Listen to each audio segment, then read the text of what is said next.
ప్రియులారా, ప్రార్థన చేసుకుందాం. పరిశుద్ధుడా, మీకే స్తుతులు స్తోత్రాలు చెల్లిస్తూ ఉన్నాం. ఈ ప్రాతకాల ఆరాధనలో తండ్రి, మీ సన్నిధి నిత్యము మాతో ఉంచండి. ఆరాధన అంతటలో మహిమ ఘనత ప్రభావాలు మీకు ఆరోపిస్తూ యేసు ప్రభు వారి పరిశుద్ధ నామమున వేడుకొనుచున్నాము తండ్రి. ఆమేన్.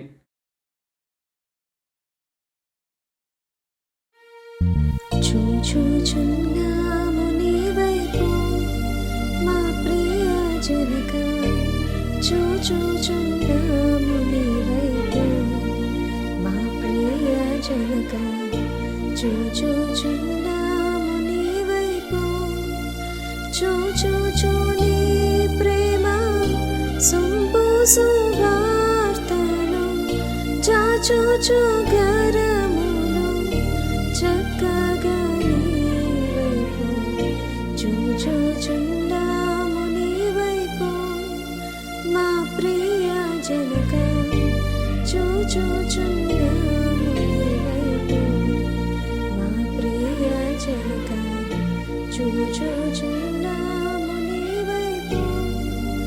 మేమరులమై ఉంటిమి మార్గము వీడి, మేమందరము పోతిమి మార్గము వీడి, మేమందరము పోతిమి. ప్రేమ చిన్నప్పుడు ప్రియతనయు నంపించి, క్షేమ మార్గము మాకు ప్రేమను చూపితివి. చూచుచున్నాము నీ వైపు మా ప్రియ జనక, చూచుచున్నాము నీ వైపు మా ప్రియ జనక, చూచుచున్నాము నీ వైపు.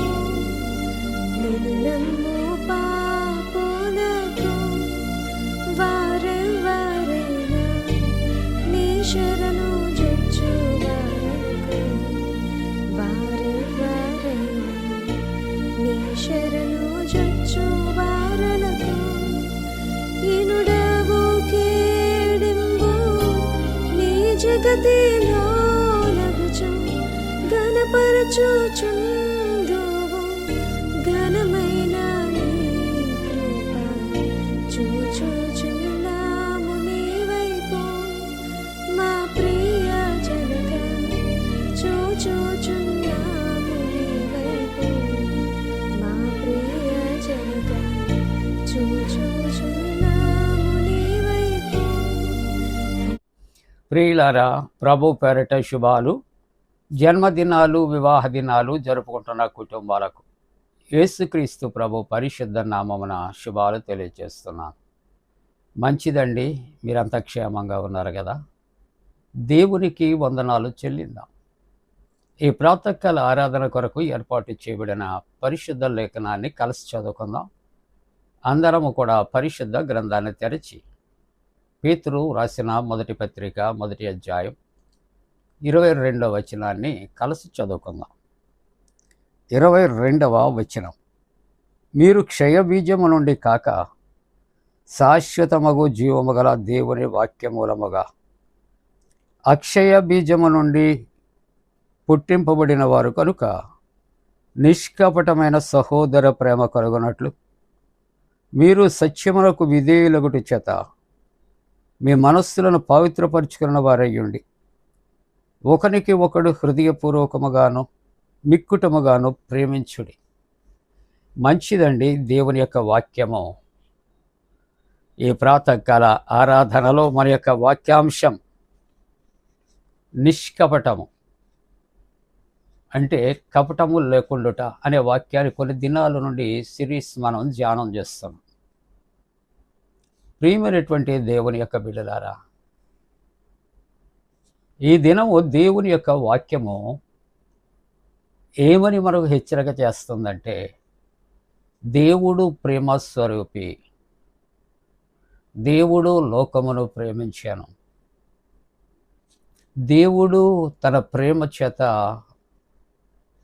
లోకము కొరకు తన ప్రాణమును అర్పించెను. కాబట్టి దేవుడు ప్రేమామయుడు కాబట్టి తన బిడ్డలము ప్రేమ కలిగి ఉండాలి. ఆ ప్రేమ ఏ విధంగా ఉండాలంటాడు ఈవేళ దేవుని వాక్యం అంటే నిష్కపటమైనటువంటి ప్రేమ గలవారుగా ఉండాలి. ప్రియులారా ప్రియులారా ఇట్ వెరీ ఇంట్రెస్టింగ్.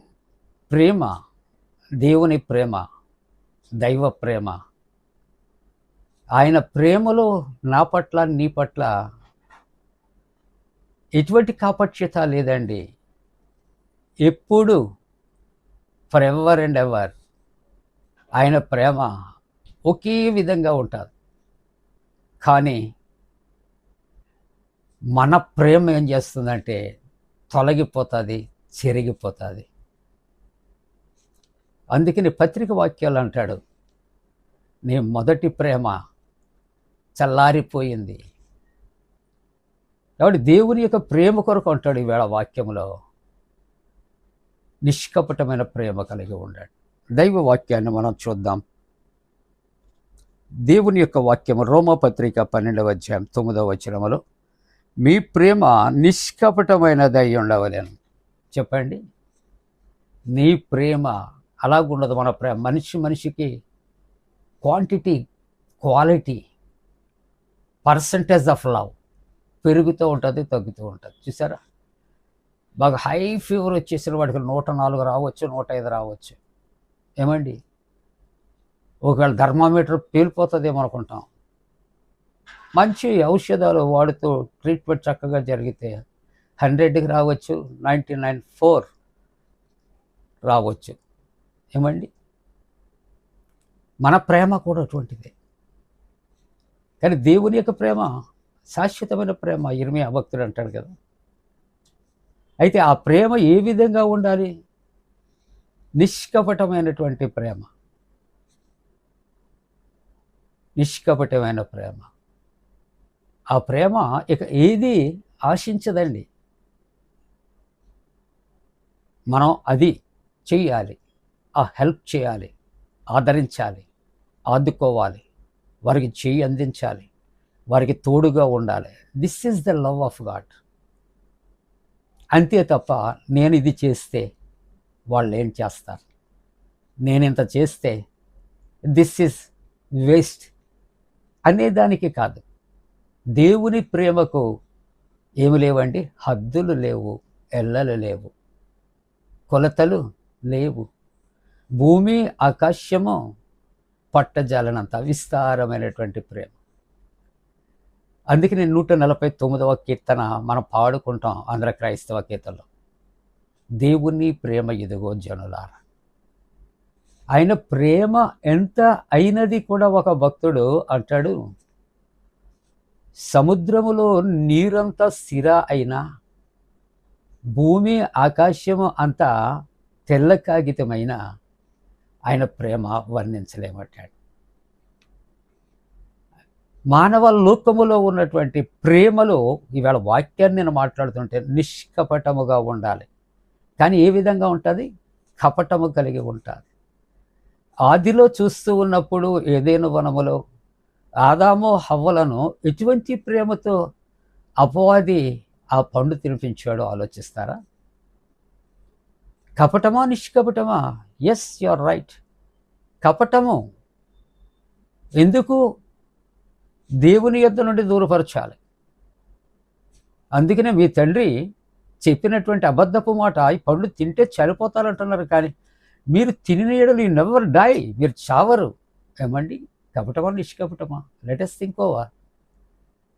అపవాది ఆలోచనలు కుటుంబాలు విడగొట్టడానికి, స్నేహితులను విడగొట్టడానికి, కలిసి ఉన్న వారిని విడగొట్టడానికి ఎన్నో ప్రయత్నాలు చేస్తుంది. కానీ మనుషుల దగ్గరికి ఏ మనసుతో వస్తుందో తెలుసా?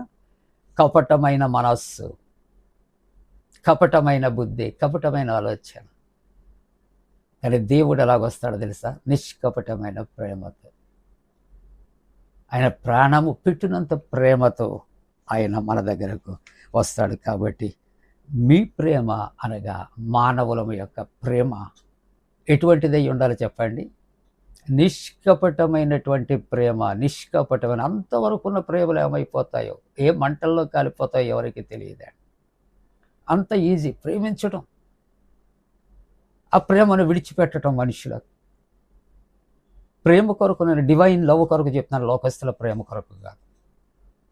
దేవుని యొక్క వాక్యం ముగింపుగా ఫిలిప్పీయులకు రాసిన పత్రిక 1వ అధ్యాయం 11వ వచనములో, యేసుక్రీస్తు వలనైన నీతి ఫలములతో నిండుకొనిన వారై, యేసుక్రీస్తు ప్రభు కొరకైన నీతి ఫలాలు అంటే మీకు గలతీ పత్రిక జ్ఞాపకం వస్తారు. ఒక ఫలము అని ఉండి దాంట్లో 9 ఫలాలు చెబుతాం.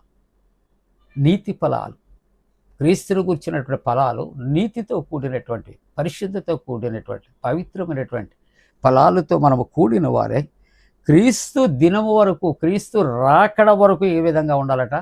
నిష్కపటులై. ఏవో 10 రోజులు భక్తిగా నేను తప్పదు మారు మనసు పొందాను, నా మనసు చాలా తెరచినటువంటి పుస్తకంలా ఉంది కాబట్టి నా మనసులో ఉన్నది ఎవరికి తెలియదు, దొరకదు అని చాలా వైట్ పేపర్లకు మెయింటైన్ చేద్దాం అనుకుంటే కాదు. ఎప్పటి వరకు? క్రీస్తు ప్రభు యొక్క రాక వరకు. ఎలాగుండాలి చెప్పండి? పావురము వలె నిష్కపటులై, మనము నిర్దోషులై మనం ఉండి ప్రార్థన చేయాలి. ముగిస్తూ ఉన్నాను ప్రియులారా. ఎప్పటి వరకు? ఎటువంటి ప్రేమ? నిష్కపటమైన ప్రేమ, నిష్కలంకము. చూసారా? ఎప్పటి వరకు అట? క్రీస్తు వలనైన నీతి ఫలములతో నిండుకొని వారగా క్రీస్తు యొక్క దినమునకు మనము ఉండాలి. ఎలాగా? నిర్దోషంగా, నిష్కపటంగా ఉండాలని భక్తుడు ప్రార్థన చేస్తాడు. అలాగే నిష్కల్మషంగా, నిష్కపటంగా క్రీస్తు రాకడ వరకు మనల్ని మనం ప్రార్థనతో కాపాడుకుంటాను. దేవుడు తన పరిశుద్ధాత్మ మనపై మెడుగా కుమరించునుగాక. ఆమేన్. ప్రార్థన. పరిశుద్ధుడా, శక్తి కలిగిన మా దేవా, నీకు వందనాలు, స్తోత్రాలు. నీవిచ్చిన శ్రేష్టమైన వాక్యాన్ని మా కొరకు దీవించి, నీ శక్తి కలిగినటువంటి వాక్యము చేత నాయనా శక్తిహీనులమైనటువంటి మమ్ములను నీలో శక్తివంతులముగా సిద్ధపరచు నాయన. ప్రభువా, జన్మదినాలు, వివాహ దినాలు జరుపుకుంటున్న కుటుంబాలను ఆశీర్వదించి నాయనా, మరలా తండ్రి నాయనా, అనేకమైన స్థలాలలో కరోనా నాయన ప్రబలుతూ ఉంది. అది ఎవరికి ప్రమాదము కలుగుకుండునట్లు నాయన నీవే కనికరించి తప్పించమని, ఒకవేళ నాయన వాటికి గురి అయినటువంటి వ్యక్తులను స్వస్థపరిచి బలపరచమని ప్రార్థిస్తున్నా. అనేక రకాల పరీక్షలు రాస్తున్న బిడ్డలకు జయము కలుగుచ్చే ప్రభా. ఇదిగో తండ్రి, ఎంసెట్, నీట్ ఎగ్జామ్ రాసిన బిడ్డలకు జయము కలుగుచ్చే. డిఎస్సి కొరకు సిద్ధపడుచున్న బిడ్డల కొరకు ప్రభా, ఇదిగో తండ్రి, కాంపిటేటివ్ ఎగ్జామ్స్ రాస్తున్నటువంటి బిడ్డల కొరకు జయము దాయిచ్చే. గర్భిణీ స్త్రీలు సుఖ ప్రసవ కొరకు, వివాహ వ్యవస్థలో ప్రవేశించే బిడ్డలు నాయన మంచి నా ప్రభా వివాహ వ్యవస్థలో వారు ప్రవేశించగలుగునట్లు, సంతానము కొరకు ఎదురు చూస్తున్న కుటుంబాలు సత్సంతానము కలుగుచ్చేయమని ప్రార్థిస్తూ, ఎండల యొక్క తీవ్రత దూరపరిచి ప్రకృతి వైపరీత్యాలు దూరపరచమని యేసు ప్రభు దివ్య నామమున వేడుకొనుచున్నాము తండ్రి. ఆమేన్. పరలోకమందున్న మా తండ్రి, నీ నామం పరిశుద్ధపరచబడునుగాక, నీ రాజ్యం వచ్చునుగాక, నీ చిత్తం పరలోకమందు నెరవేర్చినట్టు భూమి అందు నెరవేరునుగాక. మా దిన ఆహారం నేడు మాకు దయచే, మా ఎడల అపరాధం చేస్తున్న వారిని క్షమించిన ప్రకారముల అపరాధము క్షమించం, శోధనలోనికి తెక్క కీడు నుండి తప్పించం. రాజ్యము, శక్తియు, మహిమ నిరంతరము నీవే ఉన్నవి. ఆమేన్. మన పరమ తండ్రి అయిన దేవుని యొక్క ప్రేమయు, ప్రభు అయిన యేసుక్రీస్తు ప్రభు కృపయు, పరిశుద్ధాత్మ యొక్క అన్యోన్య సహవాసము, ఆరాధనలో ఏకీభవించిన ప్రతి కుటుంబానికి తోడుగుండి సంరక్షించి కాపాడునుగాక. ఆమేన్.